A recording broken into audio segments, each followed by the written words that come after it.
हरे राम राम राम हरे हरे, हरे कृष्णा कृष्णा कृष्णा हरे हरे, हरे राम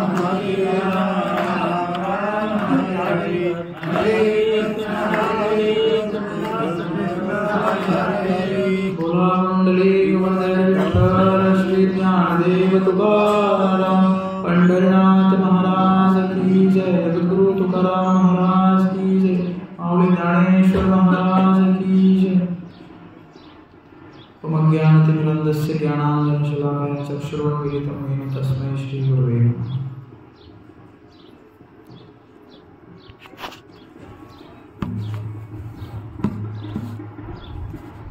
जन्माचे जे मूळ पाहिले शोधून, दुःखासी कारणे जन्म घ्यावा, पापपुण्य करुणी जन्मा येतो प्राणी, नरदेही येऊन हानी केली, रजतम सत्व आहे ज्याचे अंगी, याचे गुणी जगी वाया गेला, तम म्हणजे काय नरकची केवळ, रजतो सबळ माया जाळ, तुका म्हणे येथे सत्वाचे सामर्थ्य, करावा परमार्थ हरनिशी। प्रस्तुत प्राप्त प्रवचनरूपी सेवेकरता निवडलेला अभंग जगद्गुरु तुकोबारा यांचा 5 चरणाचा सर्वांच्या परिचयाचा असा अभंग आहे। प्रथमतः मी येथील सर्व संयोजकाचे आणि विशेषतः आमचे आजोबा यांचे मी आभार व्यक्त करू इच्छितो। त्यांनी मला या ठिकाणी तुमच्यासमोर माझे विचार मांडण्याची संधी दिली आणि आपण सर्व संत मायबाप तुमच्याही चरणी दंडवत प्रणाम। तुम्ही या ठिकाणी आवर्जून या लहान लेकराचे बोल तुम्ही ऐकण्यासाठी या ठिकाणी उपस्थित झालात, त्याबद्दल खूप खूप धन्यवाद। तर जगद्गुरु तुकोबारा या अभंगामध्ये फार महत्त्वाची गोष्ट आपल्याला या ठिकाणी सांगतात।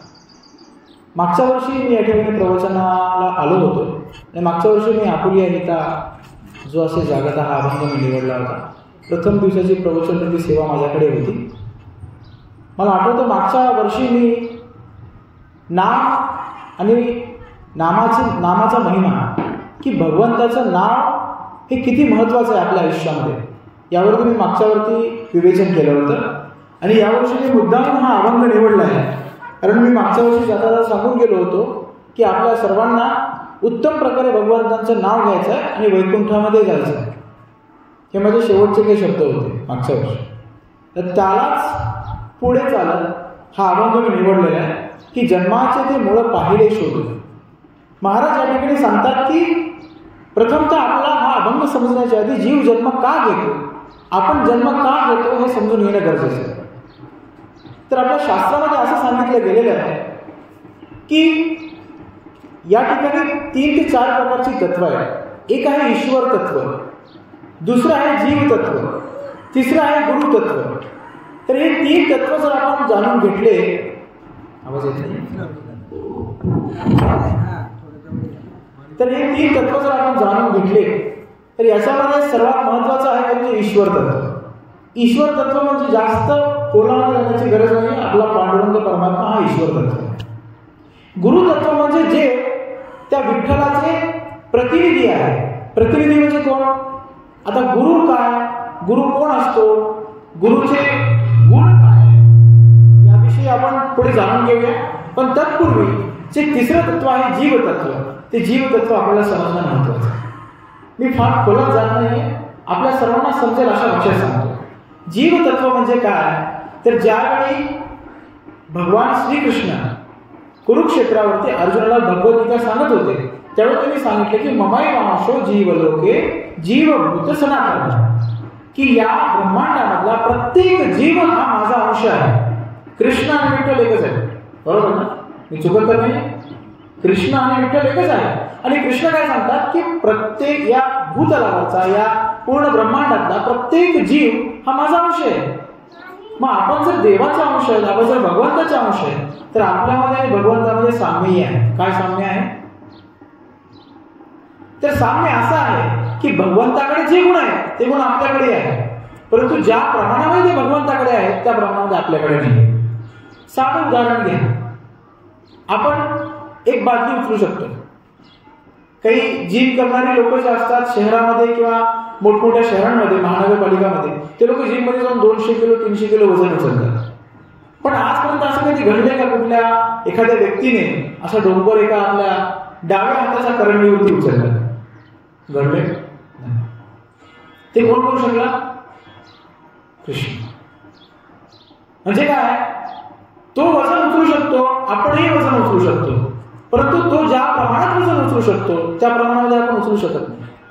हा फरक आपल्यामध्ये आहे. आणि साम्य काय, तोही वजन उचलतो आणि आपणही वजन उचलतो. म्हणून हा भेद आपल्याला जाणून घेणे महत्वाचे. तर हा भेद आहे जीव तत्वामध्ये आणि ईश्वर तत्वामध्ये. मग जीव जन्माला का येतो? तर ज्यावेळी जीवाला आपल्यामध्ये असणाऱ्या अहंकाराची जाणीव होते आणि अहंकार त्याला काय करतो, भगवंतापासून दूर करतो. मी आणि माझं, याला संस्कृतमध्ये अहम आणि ममेती असं म्हणतात. हे दोन शब्द आपल्यासाठी इतके घातक आहेत. या दोन शब्दामुळेच आपण या भूतलावरती जन्माला येतो. आता कसं, आता निवडणुकीचा काळ, नेते कसं आपल्या घरी मत मागायला येतात आणि एकदा का निवडणूक झाली, एकदा का ते जिंकले, त्याच्यानंतर ते कुठे असतं आपल्यालाही माहिती, तिकडेच गायब असतात. अगदी त्याच प्रकारे आपल्याला ज्यावेळी भगवंतांनी स्वातंत्र्य दिलं, त्या स्वातंत्र्याचा दुरुपयोग आपण ज्यावेळी केला, त्या कारणामुळे आपण या भूतलावरती जन्म घेतला. आणि म्हणून हे आपला जन्म घेण्याचं मूळ कारण आहे.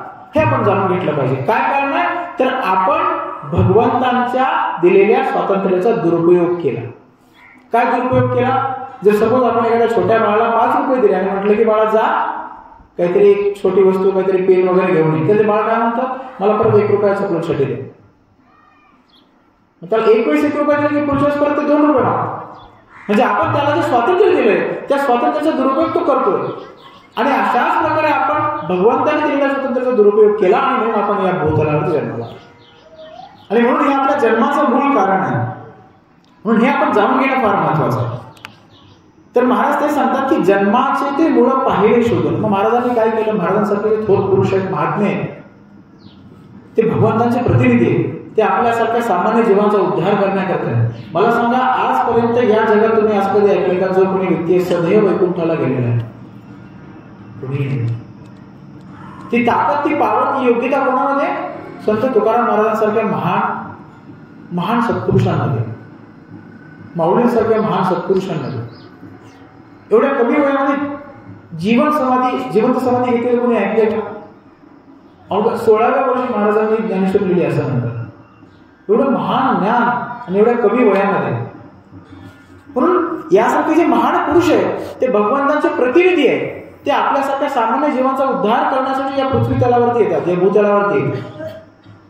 मग महाराज काय म्हणतात? जन्माचे ते मूळ पाहिले शोधून. मग अशा संत महात्म्यांनी काय केलं की बाबा या जन्माचं मूळ काय आहे? तर भगवंतांनी दिलेल्या स्वातंत्र्याचा दुरुपयोग आपण केला आणि म्हणून आपण या पृथ्वीवरती जन्म घेतला, या भूतलावरती जन्म घेतला. हे जन्माचं मूळ आहे. त्याच्या पुढे महाराज सांगतात हे दुःखाची कारण जन्म घेणं. आता हा फार मोठा प्रश्न आहे महाराज. ज्यावेळी आपल्या घरामध्ये एखादं बाळ जन्माला त्यावेळी सगळे आनंदी असतात. अरे बाळ जन्मला, मुलगा असो किंवा मुलगी असो, आपण दोन्ही स्थितीमध्ये इक्वल म्हणजे समान आनंदी असलं पाहिजे. कारण मुलगा की मुलगी हे निवडायचा अधिकार आपल्याला नाही, ते भगवंत निवडतात. आणि म्हणून त्या ठिकाणी दोन्ही परिस्थितीमध्ये आपण समान आनंदी असलं पाहिजे. आणि म्हणून महाराज सांगतात दुःखाचे कारण जन्म घ्या. मग जन्म घेणं हे दुःखाचं कारण का? तर शास्त्र असं वर्णन करतं की बाळ ज्यावेळी आईच्या पोटामध्ये असतं तर त्यावेळी त्याला आईच्या पोटामध्ये असताना आईच्या मलमूत्राचा त्रास होतो. आईच्या पोटात जे जीवजंतू, कृमी कीटक असतात ते त्याला चावतात. आणि म्हणून ते काय करते? ते प्रार्थना करते की हे भगवंता कृपया करून मला या दुःखातून बाहेर काढ. आणि जसा मी या दुःखातून बाहेर येईल तशी तुझी भक्ती करेन, तसं तुझं नाव घेईन.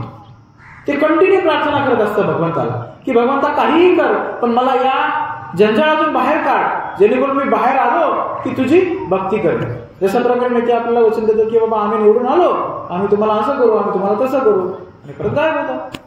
निवडणुकीचा काळामध्ये परत उदाहरण वापरतो. आणि ज्या प्रकारे तो जीव त्या जितक्या तीव्रतेने ज्या प्रकारे तो भगवंताला प्रार्थना करतो की बाबा मला या जंजाळातून बाहेर काढ, मला या दुःखातून बाहेर काढ, मी तुझी प्रार्थना, मी तुझी भक्ती करेन, मी तुझी सेवा करेन, मी तुझ्या नावाचं चिंतन करेन. आणि मग त्यामुळे भगवंत काय करतात, त्याला बाहेर काढतात 9 महिन्याच्या नंतर. आणि जसा तो बाहेर येतो आणि जेव्हा त्याचा संबंध या मायेशी होतो तसं तो भगवंताला विसरतो. म्हणजे काय, एक प्रकारे आम्ही दाखवायचं भगवंत आम्हाला तीव्रतेने प्रार्थना करायची की भगवंत आम्हाला बाहेर काढ, या जंजाळातून, दुःखातून बाहेर काढ. आणि जसं आपण दुःखातून बाहेर निघू तसं भगवंत म्हणजे कोण, हा प्रश्न आपल्यासमोर उभा राहतो.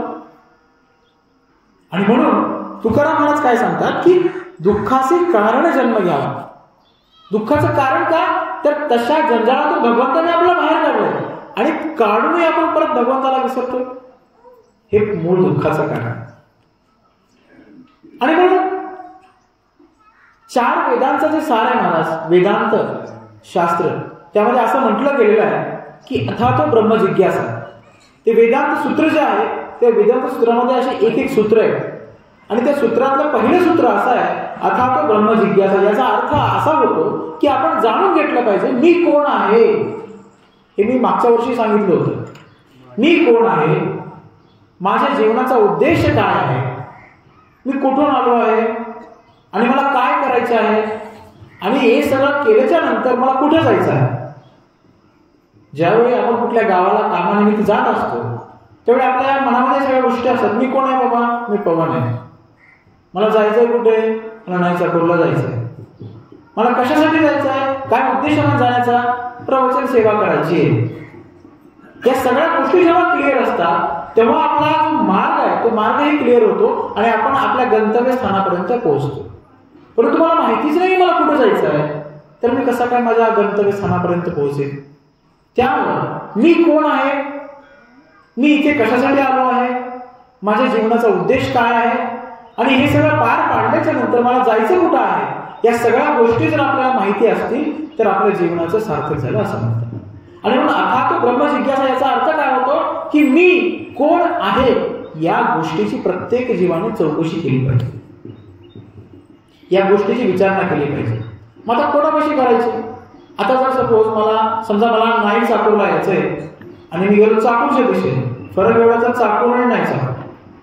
मी गेलो चाकूरच्या दिशेने आणि चाकूरच्या माणसाला विचारलं की बाबा नाही चाकूर कुठं आहे, तो काय म्हणणार, अरे तुम्ही चुकीच्या दिशेने.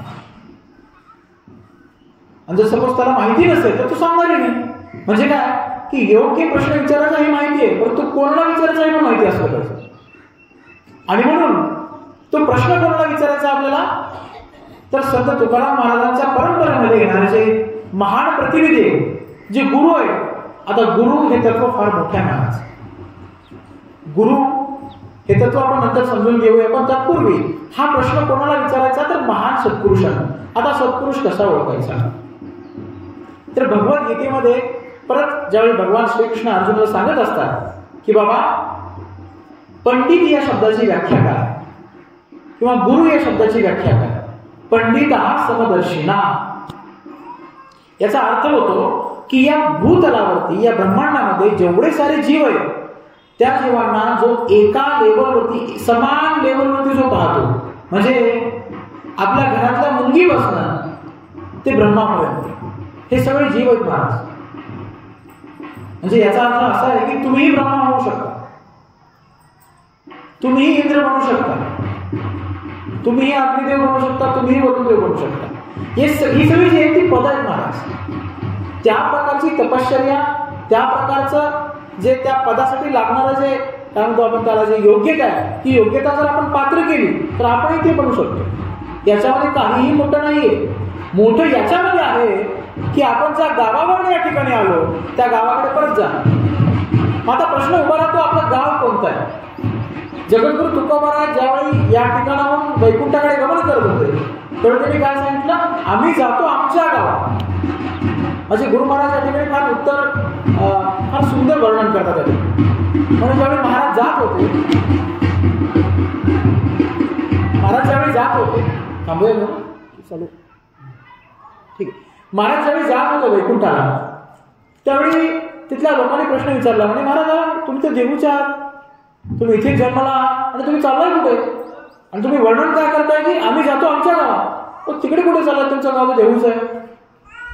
तर त्यावेळी तुकाराम महाराज असं सांगतात म्हणे की हे माझं गाव नाहीये. माझं गाव कुठलं आहे? जे देवाचं गाव. जाऊ देवाची या गावा, देव देईल दिसावा. आणि म्हणून देवाच्या गावाला जाण्यासाठी आपल्याला काय करावं लागतं ते जाणून घेणं म्हणजे आपल्या जीवनाचा उद्देश आहे. आपलं गाव कुठलं आहे? वैकुंठ आहे.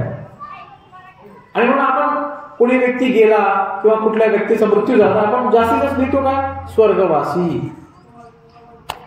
तर महाराज या गोष्टी आपल्याला समजून घेणं फार महत्वाचं आहे. स्वर्ग हे फार फार जास्तीत जास्त. आता याच्यामध्ये एक गोष्ट आपल्याला समजून घ्यायची ती म्हणजे अशी की हे जे ब्रह्मांड आहे महाराज, आपण ज्या ठिकाणी राहतो ही पृथ्वी मध्यभागी आहे.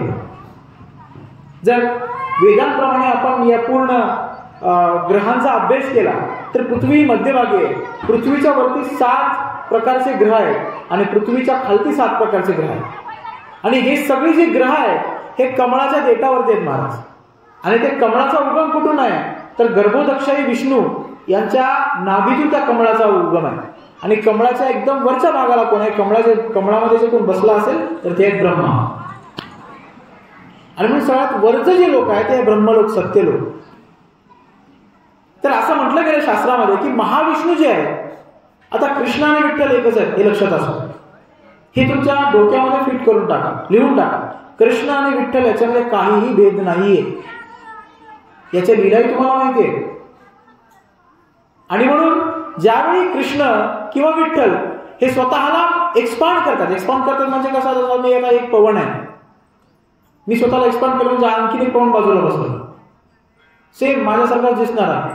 फक्त काय असेल तो दुसरा पवन असेल. परत मी तिसऱ्याला एक्सपांड केलं, तिसरा पवन पलीकडे बसवलं, याला म्हणतात एक्सपान्शन. आणि म्हणून कृष्ण आणि विठ्ठल काय करतात की स्वतःला एक्सपांड करतात. कशामध्ये? महाविष्णूमध्ये. आणि महाविष्णू काय करतात? मग या संपूर्ण ब्रह्मांडाची निर्मिती करतात. मग एक ब्रह्मांड, अशा महाविष्णूंनी असंख्य ब्रह्मांड, कोटी कोटी ब्रह्मांड निर्माण केली. आणि त्या कोटी ब्रह्मांडामध्ये परत ते महाविष्णू परत एक्सपांड होतात. महाविष्णूचं परत एक्सपान्शन होतं आणि त्याच्यामध्ये ते गर्भोदक्षाई विष्णू म्हणून जातात.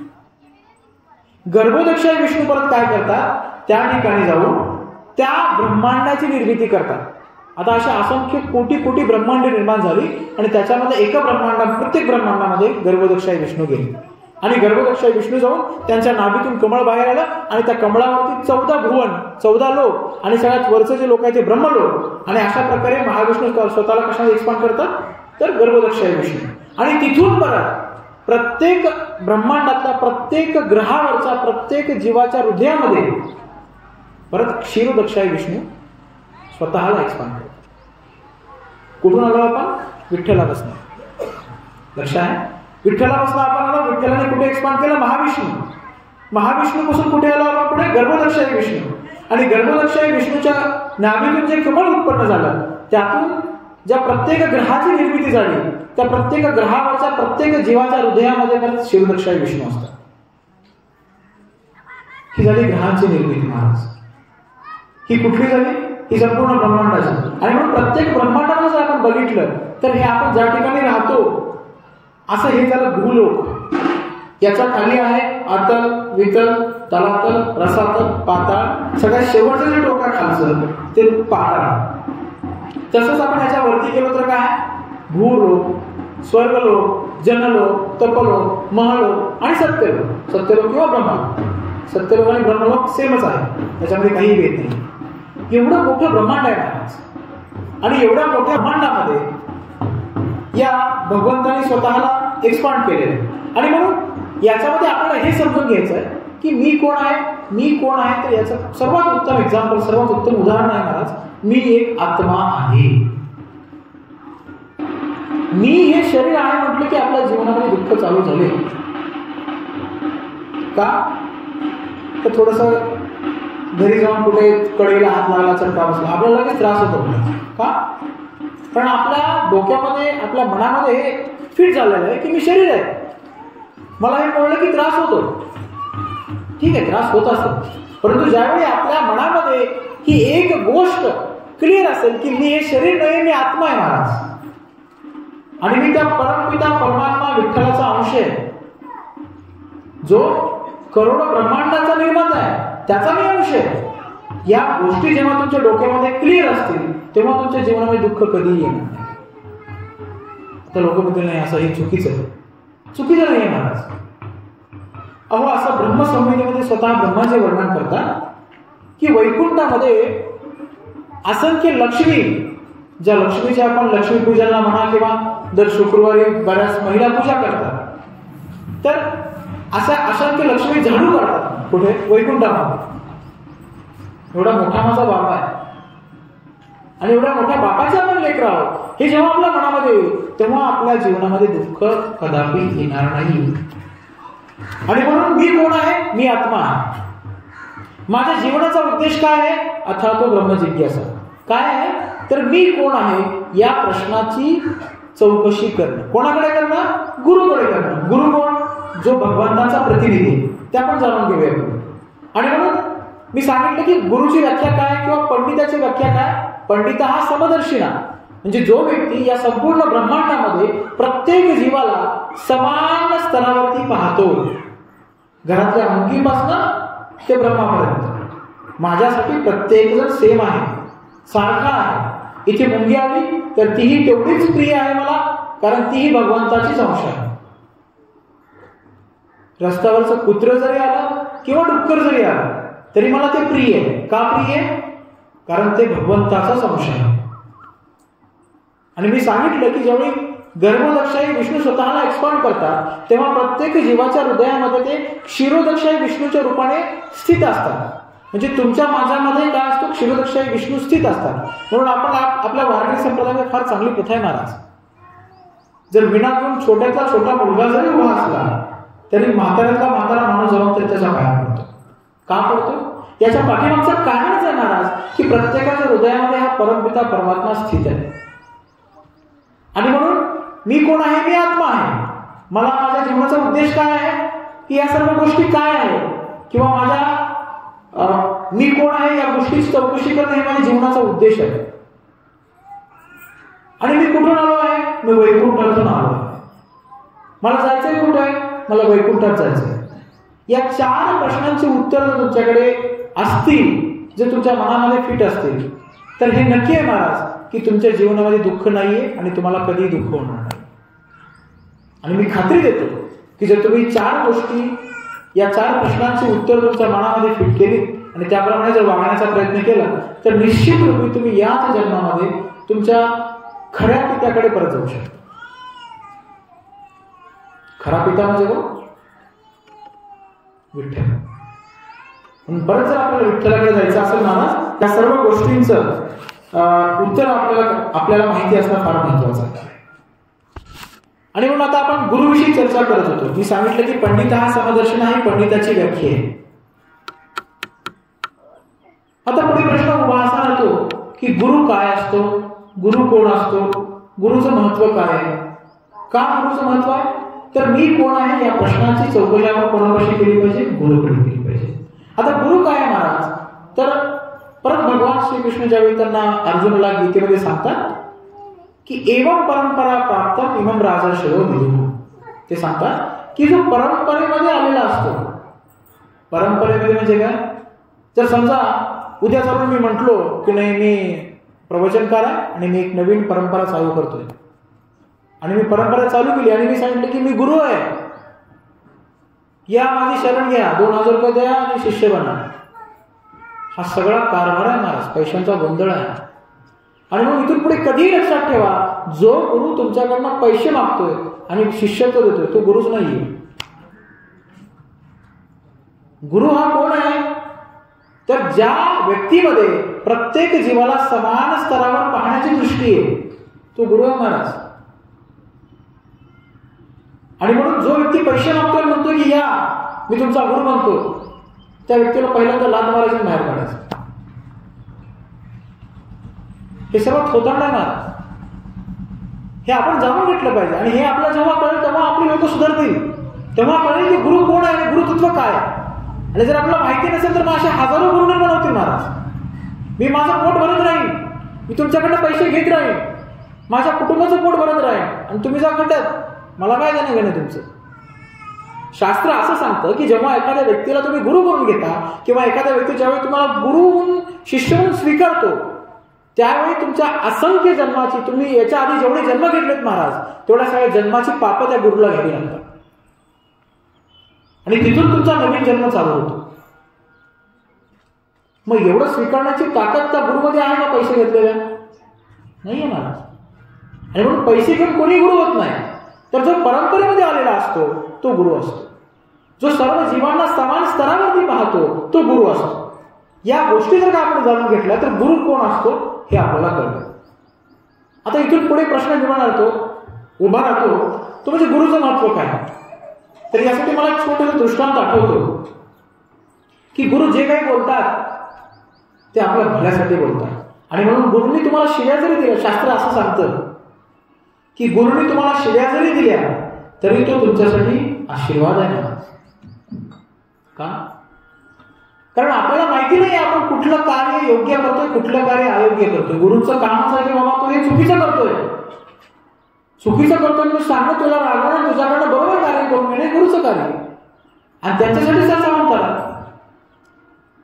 आणि म्हणून गुरुंनी शिव्या जरी दिला, गुरुंनी रागावलं जरी तरी तो आपल्यासाठी कृपा आशीर्वाद आहे. म्हणून एका ठिकाणी असं म्हटलं गेलं की ब्रह्मांडे प्रमिते कोण भाग्यवान जीव, गुरु कृष्ण कृपा प्रसादे पाय भक्ती लता बीज. या ब्रह्मांडावर जर कोणी भाग्यवान पुरुष किंवा भाग्यवान मनुष्य असेल तर तो कोण आहे? ज्याला गुरुचा आणि कृष्णाचा, विठ्ठलाचा कृपा प्रसाद आशीर्वाद भेटलेला आहे. एक लक्षात घ्या महाराज, जरी तुम्हाला भगवंतांची प्राप्ती करायची असेल, जरी तुम्हाला या जन्मामध्ये परत भगवंताकडे जायचं असेल, विठ्ठलाकडे जायचं असेल, तर गुरु करून घेतल्याशिवाय तुम्ही विठ्ठलाकडे जाऊ शकत नाही. ते लिहून घ्या. आणि म्हणून गुरुचं आपल्या जीवनामध्ये फार महत्व आहे महाराज. का? एक साधं उदाहरण आहे. मला पंतप्रधान मोदींना भेटायचं आहे महाराज. आणि मी काय केलं, डायरेक्टली गेलो भेटायला. मला भेट देतील का? मला त्यांची बॉडीगार्ड काय करतील, हाकलून बाहेर काढतील. परंतु समजा मी आपल्या महाराष्ट्राचे मुख्यमंत्री सध्याचे जे आहेत एकनाथ शिंदे, त्यांची ओळख घेऊन जर पंतप्रधान मोदींना भेटायला गेलो तर मला भेट देतील का? हा, भेट देतो. का? कारण मी यांची ओळख घेऊन गेलो. आणि म्हणून भलेही आपण भगवंतांचे अंश असतो, कारण आपण भगवंतांपासून दूर झालेलो, लोटले गेलेलो, आणि म्हणून परत त्या भगवंताकडे नेण्याचं काम, भगवंतांची ओळख करून देण्याचं काम जर कोण करत असेल तर ते गुरु आहेत महाराज. आणि म्हणून तुम्हाला जर भगवंतांकडे जायचं असेल तर गुरुचं महत्व आहे, गुरु करून घेणं गरजेचं आहे. आता गुरु कुठला करून घ्यायचं मी तुम्हाला सांगितलं की जो व्यक्ती समान स्तरावरती सर्व जीवांना पाहतो तो गुरु आहे. जो व्यक्ती पैसे स्वीकारत नाही, तुम्हाला शिष्यत्व देत नाही, तो गुरु आहे महाराज. आणि म्हणून जर कोणी स्वीकारत असेल तर माझं स्पष्ट मत आहे, अशा व्यक्तीला तुम्ही गुरु म्हणून स्वीकारू नका. तर पुढे गुरुचं महत्व काय याविषयी मी बोलत होतो. गुरु जे काही बोलतात ते आपल्या भल्यासाठी बोलतात. एकदा काय झालं, एक शिष्य आणि गुरु, दोन शिष्य होते. आणि गुरु असंच भ्रमण करत करत एका गावी जात होते. असे भ्रमण करत करत भिक्षा मागत मागत पहिल्या गावी गेले महाराज. ते गावाचं दुर्जन असेल. आणि त्या गावामध्ये गेल्यावर लोकांनी त्याला दगडधुंडी मारली, शेण मारलं, चिखल मारला आणि गावातून हाकलून बाहेर काढलं. आणि जसे ते गावातून आपण बाहेर काढला ते पळत पळत कसा बसा जीव वाचवत बाहेर गेले. आणि बाहेर गेल्याच्यानंतर गावाच्या बाहेर एका ठिकाणी झाडाखाली बसले. आणि ज्यावेळी मग बसल्याच्या नंतर गुरुजी म्हणाले की या गावाचंच नेहमी भलं हो, नेहमी त्या गावामध्ये म्हणजे कुठल्याही गोष्टीला कमतरता नसू नये, पाणी मुबलक राहावं, धनधान्य मुबलक राहावं. शिष्य जे होते ते थोडेसे चकित झाले. म्हणजे आपल्या गावामध्ये, या गावामध्ये आपल्याला दगडधोंडे भेटली, शेण खायला भेटलं, लोकांनी असं हाकलून बाहेर काढलं, आणि गुरु असा का आशीर्वाद देतात. ठीक आहे म्हणजे शिष्य ऐकून घेतलं शिष्याने. आणि मग परत पुढे चालते झालं. पुढे गेले महाराज. पुढे नाईकसाखरसारखं थोडंसं चांगलं गाव होतं, थोडंसं फार चांगलं गाव आणायचं. तर असं नाईकसाखरसारख्या गावामध्ये काय झालं, त्यांना त्या लोकांनी बोलवलं, चांगलं खाऊ पिऊ वाटलं, सत्संग झाले, प्रवचनं झाली, कीर्तनं झाली, एकदम उत्तम आदर सत्कार झाला. आणि आदर सत्कार झाल्याच्या नंतर ज्यावेळी त्यांना निरोप देण्याची वेळ आली, महाराज त्यावेळी गावातील लोक रडू लागले. महाराज म्हणे अजून काही दिवस थांबला असतात तर आम्हाला फार चांगलं झालं असतं, तुमचा संघ लाभला असता. आणि मग आता कोणीही थांबू शकत नाही. मग महाराज म्हणले नाही आम्हाला जावं लागेल पुढे भ्रमण करत. महाराज ते शिष्य जे होते आणि गुरु जे होते ते परत भ्रमण करत गावाच्या बाहेर गेले आणि गावाच्या बाहेर जाऊन परत एका वृक्षाच्या ठिकाणी वृक्षाच्या खाली ते आरामासाठी बसले. तिथं गुरुष्टोमातून वाक्य काय निघालं की तुमचं गाव वस पडू, तुमच्या गावात दुष्काळ पडू, तुमच्या गावात तुम्हाला खायला प्यायला मिळू नये. शिष्य चकित झालं. मी एवढं खायला प्यायला भेटलं, गुलाबजामुन भेटलं, बासुंदी भेटली, हे भेटलं, ते भेटलं, प्रवचन झाली, मान सन्मान भेटला, सगळं भेटलं. एवढं सगळं भेटूनही गुरुजी असा का आशीर्वाद देत आहेत? त्यामुळे त्यांना राहावं गेलं. त्यांनी प्रश्न विचारला महाराज की त्या गावाला तुम्ही चांगला आशीर्वाद दिला, ज्या गावात आपल्याला दगडधोंडी खायला भेटली आणि ज्या गावात आपल्याला गुलाबजामुन बासुंदी खायला भेटली, प्रवचन झाली, कीर्तन झाली, त्या गावाला तुम्ही वस पडू असा आशीर्वाद का दिला? तर गुरुंनी सांगितलं की याच्या पाठीमागे दृष्टिकोन असा आहे, समजून घ्या. ज्या गावात आपल्याला दगडधोंडी खायला भेटली त्या गावाचा दुष्काळ पडला तर त्या गावात लोक काय करतील, पाण्यासाठी बाकीच्या गावात जातील आणि त्यांच्या सन्मानात बाकीच्या गावाची चांगली लोक आहेत ती खराब होतील. म्हणून आशीर्वाद काय दिला, तुम्हाला जे हवं ते मिळू, जेणेकरून तुम्ही तुमचं गाव सोडून बाहेर जाणार नाही आणि तुमच्यामुळे बाकीच्या गावातील लोक बिघडणार नाही. मग आता ज्या गावामध्ये आपल्याला बासुंदी खायला भेटली त्या गावात तुम्ही वस पडू असा का आशीर्वाद दिला महाराज? तर त्या ठिकाणी त्यांनी सांगितले की बाबा या ठिकाणी जर वस पडलं, या ठिकाणी जर दुष्काळ पडला तर त्यानिमित्ताने मला ही लोक गावाच्या बाहेर जातील आणि त्यांच्या संघाने बाकीची जी इतर वाईट लोक आहेत ती चांगली होती. बघा, गुरु जे बोलतात त्याच्या पाठीमागे काही ना काही उद्देश असतो आणि ते खरं असतं आणि म्हणून गुरुचं आपल्या जीवनामध्ये महत्व फार आहे. म्हणून मी सांगतो की गुरु करून घेणं हे फार महत्वाचं आहे. त्याच्यामुळे समजा तुकाराम महाराज सांगतात की पाप पुण्य करून जन्मा येतो प्राणी. पुढच्या चरणामध्ये महाराज सांगतात पाप पुण्य करून जन्मा येतो प्राणी. आता हा फार मोठा प्रश्न आहे महाराज. आपण ऐकले की पाप केले की माणसाला त्याप्रमाणे देह मिळतो. भगवद्गीतेमध्ये भगवान श्रीकृष्ण सांगतात यम यम वापी स्मरण भाव त्यज्यते कलेवरम. म्हणजे काय, याचा अर्थ साध्या भाषेमध्ये असा होतो की मरणाच्या वेळी आपल्या मनामध्ये जो भाव असतो त्या भावाला अनुरूपच आपल्याला पुढचा देह मिळतो.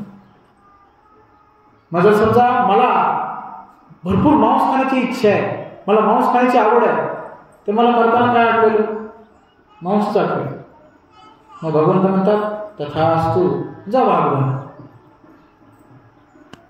तर सपोज मला एकदम अशी म्हणजे उघडं राहण्याची इच्छा आहे, मला कपडे घालण्याची इच्छा आहे, जसे रस्त्यावरचे काही येडे भटकतात तशी माझी इच्छा आहे, तशी मला आवड आहे.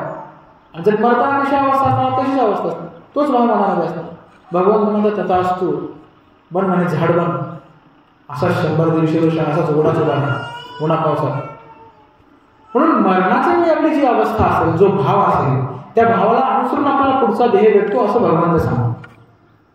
आणि म्हणून या ठिकाणी आपण समजून घेण्याची फार गरज आहे की पाप पुण्य करून जन्मा येतो प्राणी. आता पाप करून जन्मा येतो एवढं माहिती आहे, पुण्य करून पण जन्मा येतो का प्राणी? हा येतो. मी जे तुम्हाला आधी सांगितलं की ब्रह्मा, इंद्र, वरुण, अग्नी हे जे देवता आहे, हे देवता हे कायमस्वरूपी नाहीये, हे पद आहेत महाराज. ज्या प्रकारे मोदीच्या मंत्रिमंडळामध्ये गृहमंत्री पद आहे, अर्थमंत्री पद आहे, अशी विविध प्रकारची जी पद आहे, अशा विविध प्रकारची ही पद आहे. आणि म्हणून त्या स्तरावरची तपश्चर्या तुम्ही केली, त्या स्तरावरची योग्यता तुमच्याकडे असेल तर तुम्ही म्हणू शकता, मीही म्हणू शकतो. पण तेवढी तपश्चर्या आपल्याला होत नाही, पण आपण म्हणत नाही. फार सिंपल, फार साधारण आहे. आणि म्हणून पुण्य करून काय होतं महाराज, तर जसं आपल्या बँकेमध्ये आपण काही पैसे साठवले. आता माझ्याकडे 1 लाख रुपये आले समजा, मी काय केलं 1 लाख रुपये बँकेमध्ये फिक्स डिपॉझिट म्हणून टाकले, FD म्हणून टाकले.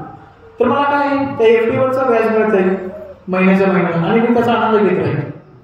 पण कधीपर्यंत मी आहे तोपर्यंत. मी केल्याच्या नंतर, माझा मृत्यू झाल्याच्या नंतर मला त्याचा काय फायदा आहे का महाराज? काहीच. आणि म्हणून हे असंच आहे. आपण जे या जगामध्ये पुण्य करतोय ते असंच आहे. पुण्य केले, पुण्य साठवले, पुण्य साठवले, साठवले, साठवले, भरपूर पुण्य केले. एका व्यक्तीने, सपोज अंबानी आहे, अंबानी सर्वांना माहिती आहे, जो श्रीमंत व्यक्ती आहे, त्याने काय केलं, त्याच्या संपत्तीचा काही भाग जो आहे तो दान केला. आपण म्हणतो काय पुण्य केलं बाबा, काय पुण्य केलं असं नाहीये, तो पुण्य कमवतोय. पण याचा अर्थ असा आहे की त्याला त्या पुण्याचा पण उपभोग करावाच लागेल. या जगामध्ये तुम्ही जे काही सेवा करताय, एक्सेप्ट म्हणजे भगवंताची सेवा सोडून या जगामध्ये तुम्ही जी काही सेवा करताय त्या सेवेचा तुम्हाला उपभोग घ्यावाच लागेल महाराज. आज जर का मी तुम्हाला 100 रुपये दिले असतील तर उद्या मला तुमच्याकडून 100 रुपये घ्यावेच लागतील महाराज. आणि जोपर्यंत मी ते 100 रुपये घेणार नाही तोपर्यंत माझा पुनर्जन्म होत राहणार, असं शास्त्र सांगतं. हे माझे वाक्य नाही, हे शास्त्राचे वाक्य आहे. आणि म्हणून ही कर्माची गती आहे.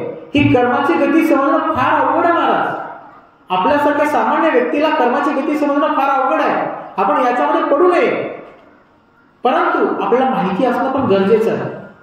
काय तर पुण्य जरी मी केले तरी मला परत जन्म घ्यावाच लागेल. काय जन्म घ्यावा लागेल तर मी कुठे जाईन, जास्तीत जास्त स्वर्गामध्ये जाईन. आणि म्हणून माझं जेवढं पुण्य आहे तेवढं पुण्य संपेपर्यंत मी काय करेन, तिथं मस्त आनंदी राहीन. एकदम खायला प्यायला चांगलं राजे राजवाड्यासारखं भरपूर एकदम असं जसं इंद्राला भेटतं तसं आपल्याला खायला प्यायला भेटेल. आणि जसं माझं पुण्य संपेल तसं मला परत या भूतलावरती जन्म घाला. हे सत्य आहे महाराज. आणि म्हणून आपल्याला जर भगवंताकडे जाण्याची इच्छा असेल तर आपण कुठलं कर्म केलं पाहिजे, अकाम कर्म केलं पाहिजे. सकाम कर्म, दुष्कर्म आणि अकाम कर्म, कर्माचे 3 प्रकार आहेत. सकाम कर्म म्हणजे आपण जे पुण्य करतो ते, दुष्कर्म म्हणजे आपण जे वाईट काम करतो ते, आणि अकाम कर्म म्हणजे काय तर आपण जी भक्ती करतो ते. माझी एवढीच इच्छा आहे विठ्ठला, तू ज्या ठिकाणी उभा आहेस त्या ठिकाणी आनंदी राहा. अशी जेव्हा इच्छा आपल्या मनामध्ये असते, मला तुझ्या वाचून दुसरं काहीही इच्छा नाहीये, मला काहीही नकोय, अशी इच्छा, असा भाव जेव्हा आपल्या मनामध्ये निर्माण होईल तेव्हा समजायचं महाराज की आपला हाच जन्म जो आहे तो शेवटचा जन्म. आणि जर इच्छा असेल की बाबा विठ्ठला मी पुढची वारी करतो, माझ्या घरामध्ये एवढा पैसा येऊ दे, समजायचं आणखी भरपूर जन्म आपल्याला घ्यायचे. हा भाव फार महत्वाचा. तुम्ही थोडासा विचार करायचे. संत महात्मे होती, त्यांचं काही मागणं होतं का? संत तुकाराम महाराजांनी सांगितलं की विठ्ठला मला, महाराज तर फार मोठ्या घरचे होते, सावकारी होती महाराजांकडे, महाराजांनी सगळं दान करून टाकलं दुष्काळात. छत्रपती शिवरायांनी त्यांना भरपूर गोष्टी, सोन्या नाण्याचे भरपूर, त्यांना भरपूर पुरवलं. महाराजांनी एकही गोष्ट स्वीकारली नाही. लहानपणात देगा देवा मी साखारेचा, हा भाव महाराजांनी धरला. आणि म्हणून महाराज सदैव वैकुंठाला गेले. महाराज तो भाव जोपर्यंत आपल्या मनामध्ये येत नाही तोपर्यंत आपणही वैकुंठाला जाऊ शकत नाही महाराज. आणि म्हणून जेव्हा आपल्या मनामध्ये येईल की विठ्ठला तू खुश आहेस ना, तू आनंदी आहेस, बस एवढंच पाहिजे. तू सांग तुला खुश ठेवण्यासाठी मी काय केलं पाहिजे. जनाबाई आठवा, जनाबाईचं उदाहरण आठवा. आपण जर असा भाव निर्माण केला तर विठ्ठल स्वतः आपल्या कामावर काम करू लागतो आपल्याला. असा भाव मनामध्ये निर्माण केला पाहिजे ना. आणि पण असा भाव निर्माण कधी होतो, जेव्हा आपल्यावरती आपल्या गुरुची कृपा असेल. परत गुरु येतात, गोल गोल गोल गोल फिरून परत त्या ठिकाणी गुरुच येतात. का? कारण जेवढी सेवा आपण आपल्या गुरुची करू, जेवढा त्यांचा कृपा आशीर्वाद आपल्यावरती जास्त असेल तेवढ्या स्तरावरती आपण भगवंताला जाणून घेऊ, तेवढ्या स्तरावरती आपण भगवंताकडे पोहोचू. आणि तेवढ्या स्तरावरती आपल्या मनामध्ये हा जो अकाम कर्माचा भाव आहे तो भाव निर्माण होईल महाराज. आणि म्हणून आपणही प्रयत्न केला पाहिजे की आपल्या मनामध्ये अकाम कर्माचा भाव निर्माण झाला पाहिजे. आपण म्हणतो की जो पंढरीची वारी आपण जी करतो आषाढीची, आपल्याला अपेक्षा काय असते, सतत नामसंकीर्तन आपल्याकडनं घडलं पाहिजे, नेहमी आपल्या मनामध्ये विठ्ठलाचं ध्यान चालू असलं पाहिजे. आणि शेवटी अपेक्षा काय असते, फक्त विठ्ठलाचा कळस जरी दिसला महाराज तरी माझ्या वारीची सफलता झाली.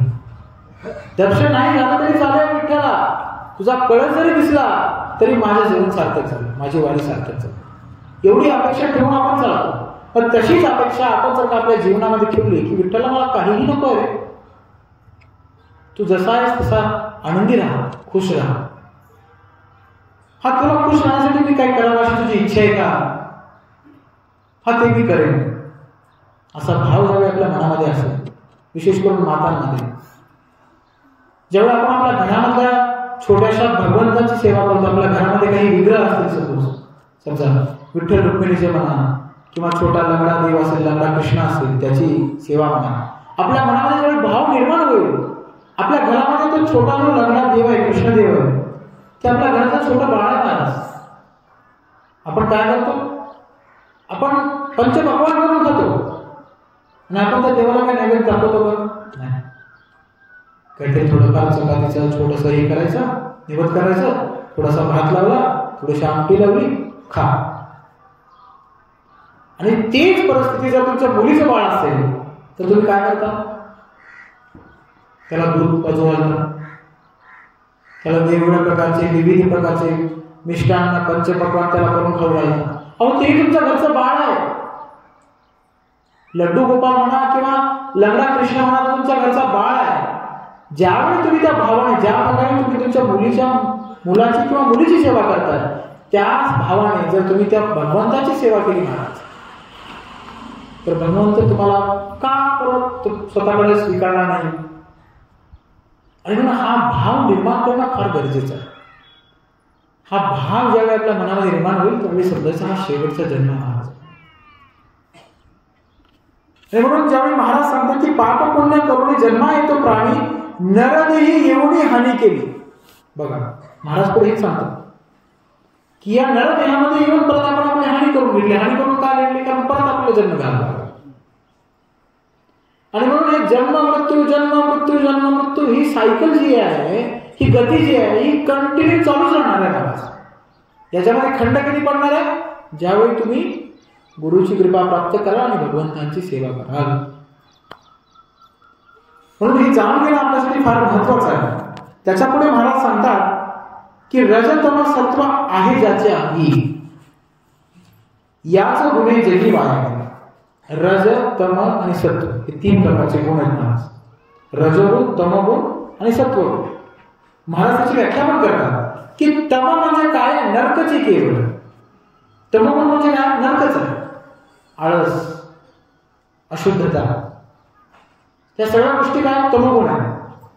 जो व्यक्ती जास्त झोपतो महाराज, शास्त्र असं म्हणतं ज्याला झोपेची आवड आहे त्याला पुढच्या जन्म अस्वलाचा भेटतो. बघा तुमचं निगमन जास्त झोपत असेल तर पुढच्या जन्मात अस्वल होण्यासाठी तयार आहे. हे मी सांगत नाही, हे शास्त्र सांगतं. आणि म्हणून महाराज सांगतात की तम म्हणजे काय? नरकाची केवळ. तमगुण म्हणजे काय? नेहमी झोप येणे, अशुद्ध राहणे, अंघोळ न करणे, मांस, मदिरा या गोष्टीचे सेवन करणे, या सगळ्या गोष्टी तमगुण आहेत महाराज. पुढे महाराज काय सांगतात की रज तो सबळ माया जा. ही जी माया महाराज, या मायेचं जे जाळ आहे ते रजोगुणी आहे. जर कोणी माझा अपमान केला तर मला पटकन राग येतो. अरे माझा अपमान केला, मी या ठिकाणी आलो, माझं नाव नाही पुकारलं, अमुक तमुक महाराज आले, सर्वांनी पाया पडा, असं पडा. कोणी पाया नाही पडलं, माझ्या मनात माझा महाअहंकार म्हणतो अरे काय तू महाराज आहेस.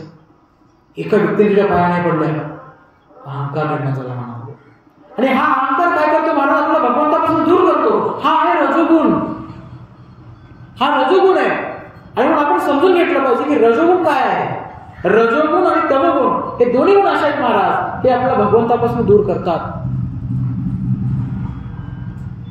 आणि म्हणून नेहमी आपण या गोष्टीचे चिंतन केलं पाहिजे की मी भगवंताचा अंश आहे ना, तर माझं काम काय? भगवंताकडे परत जाणं. आणि म्हणून ज्या गोष्टी मला भगवंतापासून दूर करतायत त्या गोष्टीचा मी विचारही करू नये महाराज. रामायणातला एक फार चांगला प्रसंग आहे महाराज. ज्यावेळी माता सीतेला शोधण्याकरता सर्व वानर लोक आणि राम, लक्ष्मण, सुग्रीव ही सर्व व्यक्ती ज्यावेळी आपल्या भारताच्या दक्षिण टोकाला पोहोचली आणि माझा पलीकडे जायचं कसं असा प्रश्न निर्माण झाला. त्याच्यानंतर ठरवलं गेलं की आपण पूल बांधूया. आणि मग काय केलं की प्रत्येकानं श्रीरामाचं नाव त्या दगडावरती लिहायला चालू केलं आणि समुद्रावर टाकायला चालू केलं. ज्याच्यावरती श्रीराम त्याच्यावर तरंगत होता तो दगड बुडायचा नाही. मग श्रीरामाने बघितलं की म्हणे माझं नाव लिहिल्याच्या नंतर दगड तरंगतोय. ठीक आहे म्हणजे मी प्रयत्न करतो. तर त्याने काय केलं, दगड उचलला आणि समुद्रामध्ये टाकला. तो दगड बुडाला ना. सर्वांना आश्चर्य झालं. अरे म्हणजे ज्या देवाचं नाव आपण लिहितोय तो दगड तरंगतोय आणि त्याच देवाने तो दगड पाण्यामध्ये टाकला तो दगड बुडाला कसा काय? तर त्यावेळी फार सुंदर उत्तर दिलं गेलं की ज्या गोष्टीला स्वतः भगवंताने नाकारलंय महाराज, त्या गोष्टीला कोण स्वीकारू शकतं? भगवान श्रीरामाने काय केलं तर दगडावरती नाव नाही लिहिलं, फक्त दगड उचलला आणि टाकून दिला. म्हणजे काय? स्वीकारला आणि अस्वीकारला. म्हणून ज्या व्यक्तीला, ज्या गोष्टीला भगवंताने अस्वीकार केलेला, त्या गोष्टीचं काम काय यायचे, त्या गोष्टीचं उद्देश काय यायचे. आणि म्हणून नेहमी आपण हा विचार केला पाहिजे की मी भगवंताचा अंश आहे, तर माझ्या जीवनाचा उद्देश काय? भगवंताकडे परत जाणे. आणि म्हणून ज्या गोष्टी मला भगवंताकडे जाण्यापासून रोखतात, थांबवतात, त्या गोष्टींचा मी स्वीकार केला नाही पाहिजे, अस्वीकार केला पाहिजे. पुढे तुकाराम महाराज सांगतात, तुका म्हणे येथे सत्वाचे सामर्थ्य करावा परमार्थ अहर्निशी. सत्वगुण म्हणजे काय? तर भक्ती करणे, शुद्धता बाळगणे, सकाळी लवकर उठणे, देवाचं नामस्मरण घेणे, नेहमी भगवंताविषयी चिंतन करणे, या सगळ्या गोष्टींमध्ये सत्वगुण आहेत महाराज. आणि म्हणून महाराज सांगतात की तुका म्हणे येथे सत्वाचे सामर्थ्य करावा परमार्थ अहर्निशी. अहर्निशी या शब्दाचा अर्थ असा होतो की सतत, अखंड. ज्याप्रमाणे आपण या ठिकाणी अखंड हरिनाम सप्ताह करतोय, अगदी त्याच प्रकारे सप्ताह नाही, आपलं पूर्ण जीवन अखंड हरिनाम आपण घेतलं पाहिजे. मला सांगा, जेवढे आपल्या घरामध्ये लग्न असतं तेवढे लग्नाची तयारी आपण किती दिवसापासून करतो? 3-4 महिने आधीपासून तयारी चालू राहते. तेव्हाही काही ना काही गडबड होतेच. मग विचार करा, हे 100 वर्षाचं आयुष्य जे आपल्याला भगवंताने दिलेलं आहे, भले आपण 100 वर्ष जगत नसू, 60 वर्ष जगू, 70 वर्ष जगू, मग शेवटच्या क्षणी आपला त्या परमपिता परमात्म्याचं नाव आपल्या तोंडी यावं, किंवा त्याचं दर्शन आपल्याला व्हावं, किंवा त्याचा भाव आपल्या मनामध्ये निर्माण व्हावा, याकरिता आपण असा विचार केला पाहिजे ना आयुष्यभर, की बाबा त्याचं नाव घेतलं पाहिजे, त्याचं चिंतन केलं पाहिजे. म्हणून ज्या गोष्टीचे आपण नेहमी चिंतन करतो, ज्या गोष्टीचा नेहमी आपण सराव करतो, ज्या गोष्टीची आपण 6 महिने आधीपासून तयारी करतो, तेव्हा पुढे ते लग्न सफल होतं, तरी चूक राहते. आणि म्हणून अशा गोष्टीसाठी जेव्हा आपण 6-6 महिने आधीपासून तयारी करतो, तर आपण आपल्या मरणाची तयारी आतापासून केली नाही. भरपूर लोक प्रश्न विचारतात, मला भरपूर लोकांनी त्रास दिला, अरे म्हणजे तुझं वय आहे का भक्ती करायचं? महाराज मला सांगा, कुठे लिहिलंय का माझं वर्ष 60, मी 60 वर्ष जगणार आहे, 70 वर्ष जगणार आहे? हे आयुष्य क्षणभंगूर आहे महाराज. मी आता जगतोय, पुढच्या क्षणाला जगणार की नाही हे माहिती नाहीये. मग कशावर तुम्ही म्हणता की म्हातारपणात भक्ती केली पाहिजे? काय गॅरंटी आहे महाराज? म्हणून मी माझ्या प्रत्येक मित्राला सांगतो की बाबा तू आहेस ना सध्या, तू जगतोयस ना सध्या, तर भगवंताचं आभार मान. ज्या भगवंताने तुला एवढा खुला श्वास दिलेला, याचा एकही उपाय तुमच्याकडे घेतलेला नाही. महाराज ज्यावेळी एका आईला 2 मुलं असतात, एक मुलगा खोडकर असतो, एक मुलगा चांगला असतो, तर असं होतं की आई खोडकर मुलावर प्रेम नाही करत, फक्त चांगल्या मुलावरती प्रेम करते? नाही. आई ही आई असते, माऊली असते. ज्या प्रकारे माऊलींनी संपूर्ण विश्वासाठी बसायला आणलेलं, संपूर्ण विश्वासाठी प्रार्थना केली, आता विश्वात्मक येते, अगदी त्याच प्रकारे आई ही प्रत्येक मुलावरती समान प्रेम करते. आणि अगदी त्याच प्रकारे तो जो परमात्मा आहे, ज्याने आपल्याला जन्माला घातलंय, ज्याच्यापासून आपण विलगलेलो आहोत, ज्याच्यापासून आपण दुरावलेलो आहोत, तोही आपल्यावरती प्रेम करतो महाराज, समान प्रमाणे. त्यालाही वाटतं की माझी ही जी लेकरं आहेत, जे माझ्यापासून दूर गेले, त्यांनी परत माझ्याकडे यावं. ज्याप्रमाणे एखाद्या आईला वाटतं की खोडकर लेकरू जरी असेल तेही माझंच आहे, आणि हे चांगलं लेकरू जे आहे तेही माझंच आहे. काही लोक म्हणतात, अरे आम्ही फार पापी, आम्ही सप्त्याला जाऊ नये, आम्ही ऐकू नये, आम्ही बसू नये. फार चुकीचं आहे महाराज. अहो तुम्हाला तर जास्त गरज आहे त्या गोष्टीची. आणि म्हणून माणसाचं आयुष्य क्षणभंगूर आहे, तर त्या गोष्टीचा विचार करून आपण भगवंतांची भक्ती केली पाहिजे, आणि तेवढ्या तीव्रतेने त्यांचं नाव घेतलं पाहिजे. म्हणून या गोष्टी समजून घेणं फार महत्वाचं. आणि म्हणून महाराज सांगतात की करावा परमार्थ अहर्निशी. याच्यानंतर आपण या अभंगाला जर पुढे गेलो तर असं आहे महाराज की मी आताच बोललो की तरुण व्यक्तीने सुद्धा भक्ती केली पाहिजे. आणि मी माझ्या मित्रांनाही सांगतो की तरुण व्यक्तीने भक्ती करायलाच पाहिजे. कारण एवढ्या सगळ्या गोष्टी आपल्याला फुकट भेटतात, त्याचा आम्हाला कुठे ना कुठेतरी म्हणा. मी असं नाही म्हणत तुम्ही महादेवावरती श्रद्धा ठेवा किंवा तुम्ही विठ्ठलावरती श्रद्धा ठेवा, माझं हे मत नाही. तुम्हाला जो देव आवडतो त्या देवाचं नाव, पण नाव घ्या. मला गणपती आवडतो तर मी कंटिन्यू गणपतीचं नाव घेईन, सतत मी गणपतीचं नाव घेत राहीन. का तर बाबा गणपती तुम्हाला जे काही दिलंयस त्याच्याप्रती मी कृतज्ञ आहे. कारण आज माझे गुरु महाराज फार उत्तम प्रकारे सांगतात की जर का आता हे पाणी जे आपण पितो त्याला आपण वैज्ञानिक दृष्ट्या जर बघितलं तर त्याच्यामध्ये हायड्रोजनचे 2 अणू आणि ऑक्सिजनचा 1 अणू असतो. मग जर समजा या भगवंताने या सृष्टीची निर्मिती करताना तुम्हाला पाणी दिलंच नसतं आणि म्हटलं असतं की हायड्रोजनचे 2 अणू घ्या आणि ऑक्सिजनचा 1 अणू घ्या, तुम्ही प्रयोगशाळेला जाऊन पाणी तयार करा, महाराज आपल्याला किती पाणी पुरलं असतं.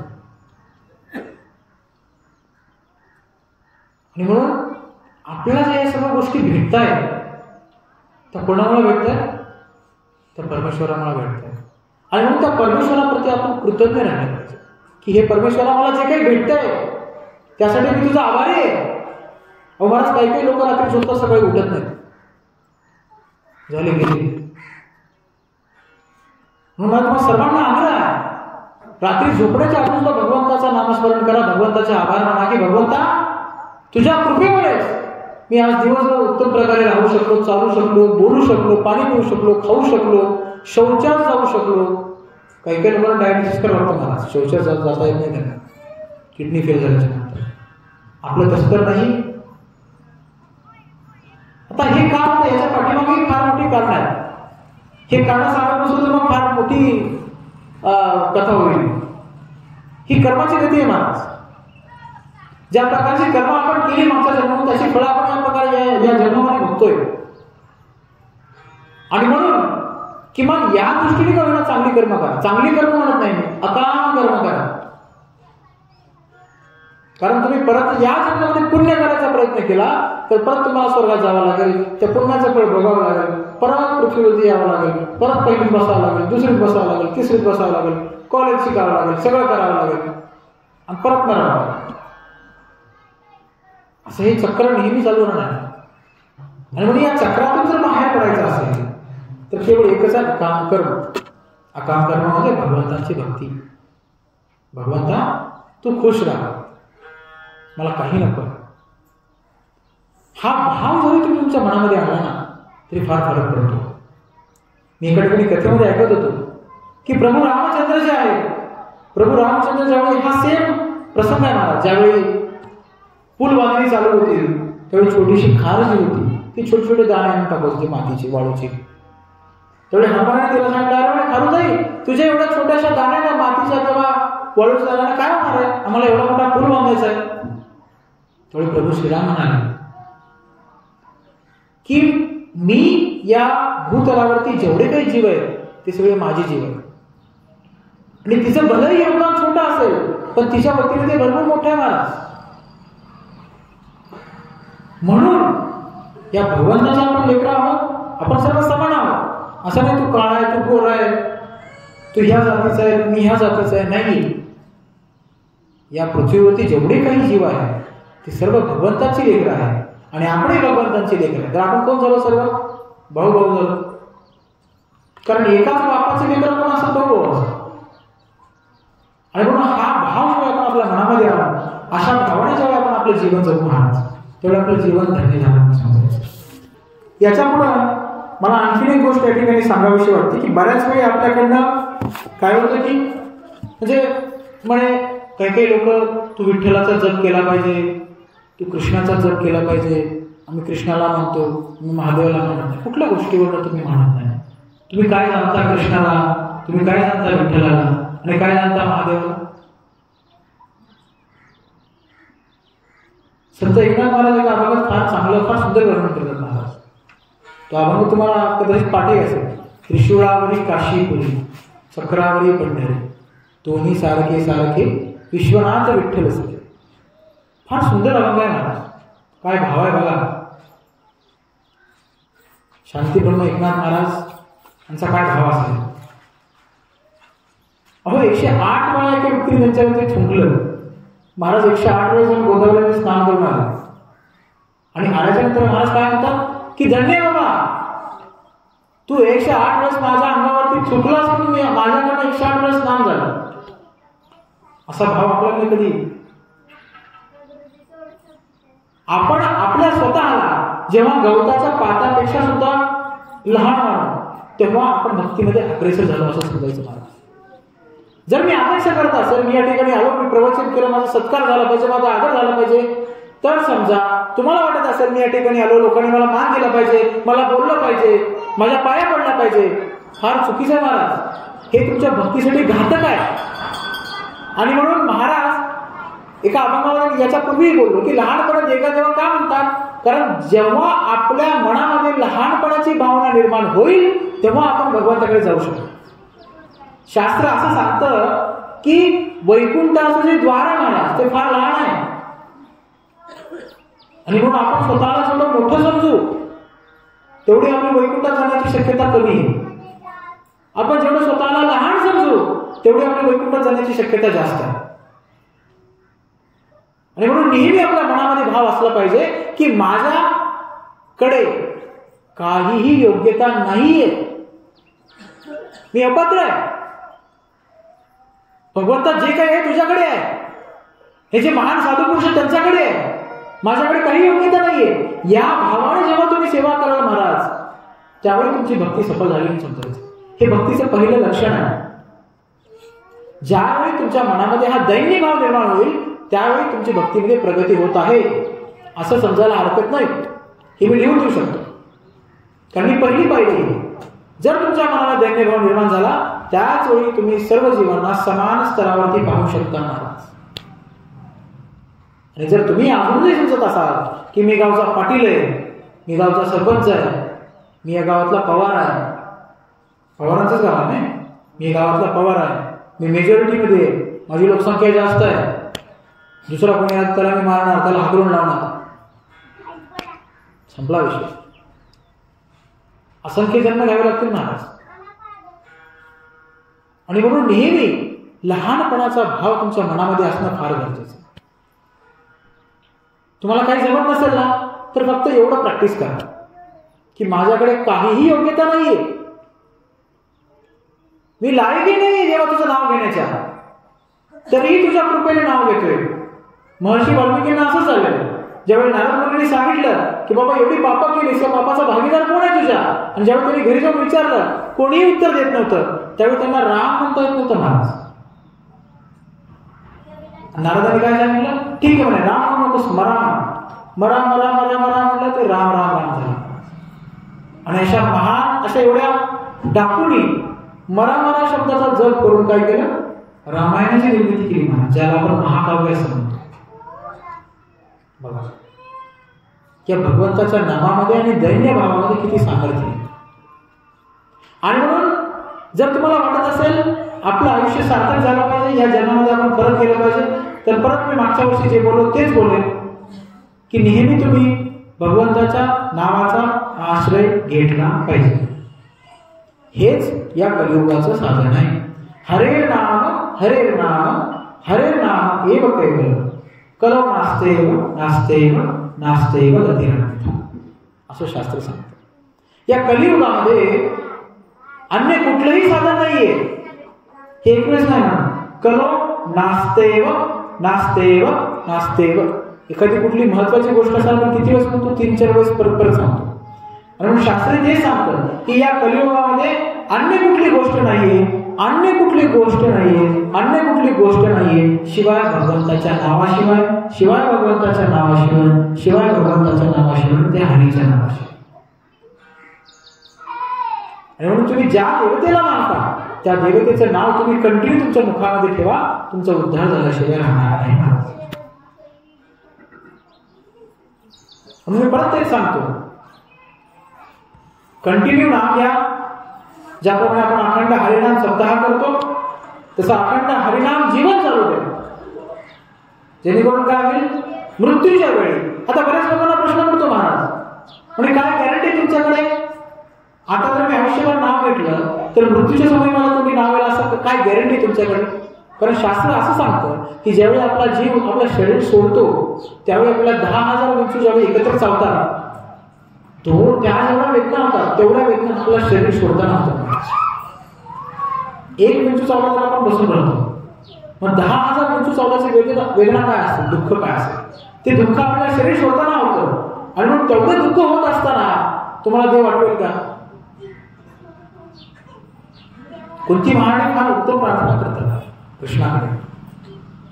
महाभारतामध्ये ज्यावेळी भगवान श्रीकृष्ण त्यावेळी कुरुक्षेत्रावरचे युद्ध संपवतात आणि हस्तिनापूरमध्ये येतात आणि हस्तिनापूरमध्ये काही काळ घालून ज्यावेळी ते द्वारकेकडे प्रस्थान करत असतात त्यावेळी कुंती महाराणी येते आणि कुंती महाराणी भगवंताकडे प्रार्थना करते की हे कृष्णा, माझ्या जीवनामध्ये नेहमी दुःख असू दे. आपण अशी प्रार्थना करतो का देवाला? माझ्या जीवनामध्ये नेहमी दुःख दे नाही. आपण काय म्हणतो, देवा माझ्या जीवनामध्ये सगळं एकदम चांगलं चांगलं राहू दे, मला कुठला त्रास होऊ नये, मला कुठला रोग होऊ नये, माझ्या जीवनामध्ये किती पैशाची कमी पडू नये, अशी आपली प्रार्थना असते. बरोबर ना? पण कुंती महाराणी काय म्हणते की हे भगवंता, माझ्या जीवनामध्ये नेहमी दुःख येऊ दे. का? कारण दुःख आलं तरच मी तुला बोलवेन. आपलं काय असतं, ज्याची जळते त्यालाच कळतं. ज्यावेळी आपल्या अडचण येते, ज्यावेळी काय म्हणतो आपण त्यावेळेस भगवंताला प्रार्थना करतो की भगवंता ये रे बाबा, सोडव रे बाबा मला हे दुःखातून. आणि मग कुंती महाराणी म्हणते, मला सुख नकोय, मला आनंदाची अपेक्षा नाहीये, मला दुःख देतो. कारण मी दुःखाच्या निमित्ताने केवळ तुझं नेहमी स्मरण करतो. काय भाव आहे. आणि म्हणून हा भाव जेव्हा आपल्या मनामध्ये निर्माण होईल, ठीक आहे तुम्ही दुःख मागू नका, सुख मागा, पण ऍटलिस्ट भगवंताचं नाव तरी घे, किंवा भगवंताचं नाव घे. या जन्मात भगवंताचं नाव घेतलं, पुढच्या जन्मात दुःख मागूया, परत जाऊया. बरोबर? कारण या जन्मात असं शास्त्र असं सांगतं की हे अध्यात्म जे आहे महाराज, हे तुमचं बँकेच्या अकाउंट प्रमाणे आहे. जर तुम्ही या जन्मामध्ये जप करत असाल, समजा मी या जन्मामध्ये एक माळ आहे 108 महिन्याची, आणि मी काय केलं, माळ घेतली आणि माळ करत करत मी 107 पर्यंत आलो.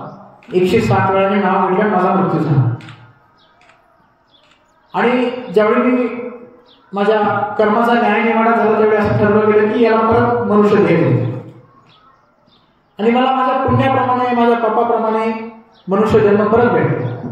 तर मला असं नाही की तुम्हाला परत पहिल्यापासून चालू करायचं, तुम्हाला 108 107च्या नंतरचे 108 तिथून परत चालू करायचं. हे संचित कर्म आहे महाराज, हे कधीही वाया जाणार नाहीये, हे तुम्हाला नेहमी तारणार आहे. आणि म्हणून या कलियुगामध्ये जर कोणी तारणार असेल तर ते भगवंताचं नाव आहे महाराज, अन्य कुठलंही साधन नाही.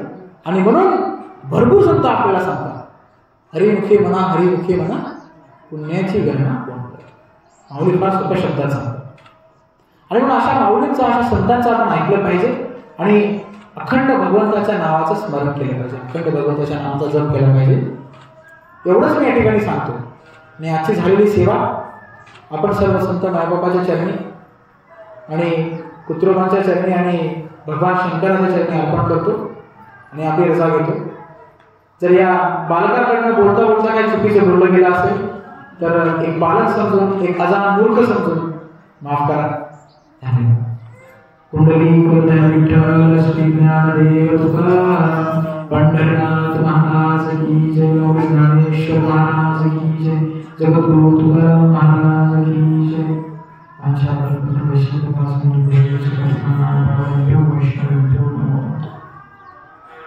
वैष्णव